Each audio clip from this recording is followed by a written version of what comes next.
Well, hello everybody and welcome to this month's blog at Daylesford Farm. My name's Richard Smith and I'm the farm manager here. You may remember from an earlier blog just after Christmas where we came into the sheep shed and I talked about shearing ewes and housing them. Well, we're now right at the end of March. Lambing has begun in earnest. We've had a very mild start to March and the grass got away, so we've got an abundance of grass. I would lamb, because we farm organically, I choose to lamb through the month of April, and then we're almost guaranteed a bite of grass to turn them out. I think one year in the last 10 it was really cold and quite miserable, and so it created quite a lot of work feeding sheep outside. But the majority of years I can turn them out onto grass and let them away with a nice bite to eat. So we're in the lambing shed. The ewes were scanned after they were shorn and put into their groups. So we've got pens of triplets, pens of twins and pens of singles. And the great art of the shepherd in a system like this is to get one of those triplets off that ewe and turn a single into a twin and get them turned away with 2 lambs if we can. I don't like pet lambs. They cost a lot of money to rear. They're a lot of hard work.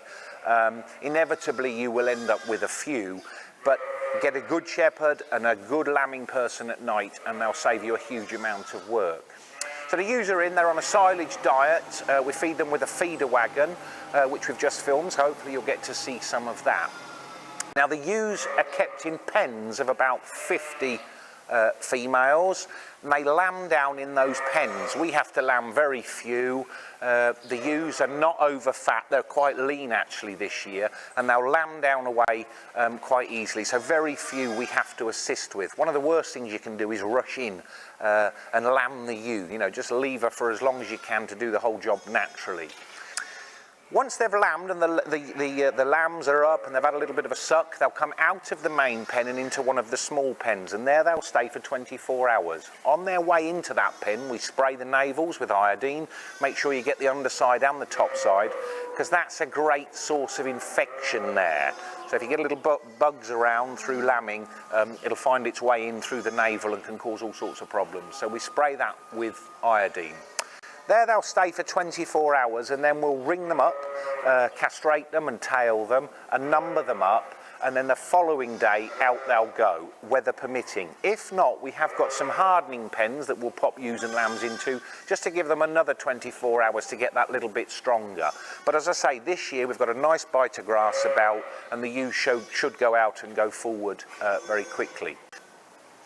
So these are the small pens that I was talking about, and the ewes will come into here with their lambs. It's essential that these are kept clean. You can't just keep bedding it up because there's all sorts of nasties will build up in there. Afterbirths get left behind, that sort of thing.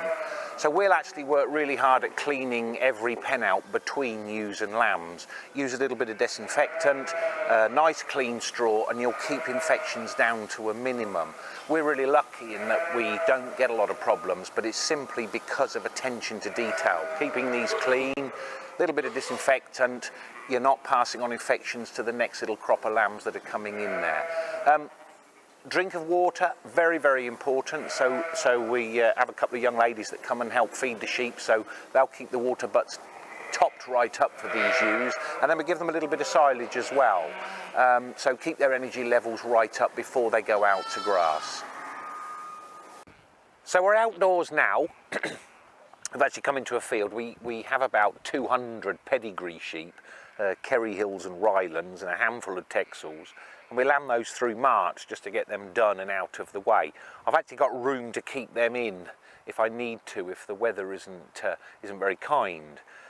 But we had a great start to March and the grass got away, and they're out here now on this nice pasture. Sheep are nibblers, so they want a nice short fresh grass, whereas cattle are munchers and they'll take a much longer sward. So if you're fattening cattle, they want to be on a much longer sward if you can get it.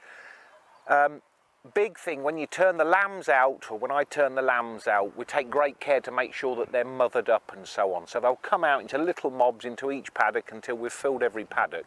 But let them out of the trailer, mother them up nicely, and away they go. These have never looked back actually, and they've done very well, but it's all because we've got a very nice bite of grass to turn them out onto.